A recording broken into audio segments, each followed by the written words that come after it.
Untuk penerangan pada malam hari, masyarakat di Desa Tanjung Harapan, Kecamatan Sindang Danau, Ogan Komering Ulu Selatan, Sumatera Selatan, mengendalikan kincir air yang menggerakkan turbin sebagai tenaga listriknya.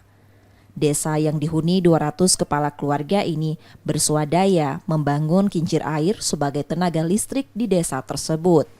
Listrik bertenaga air itu terbatas penggunaannya, hanya bisa untuk beberapa rumah warga. Sedangkan jika musim kemarau tidak bisa berfungsi karena debit air kecil tidak mampu menggerakkan kincir. Ini sangat membutuhkan yang namanya aliran listrik yang melalui PLN, Pak.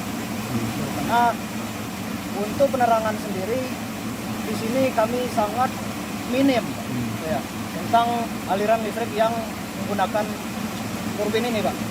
Upaya pemerintah desa mengajukan aliran listrik PLN ke pemerintah provinsi dan kabupaten belum membuahkan hasil.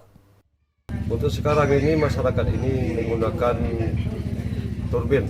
Nah, turbin itu berasal dari tenaga air, kincir air yang mempunyai keterbatasan lah. Ketika misalnya hari hujan bisa untuk memenuhi lampu masyarakat atau untuk penerangan masyarakat. Tetapi ketika kemarau bisa jadi nggak hidup itu.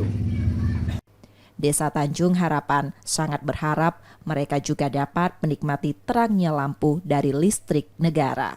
Setia Budi, Kompas TV, Ogan Komering Ulu Selatan, Sumatera Selatan.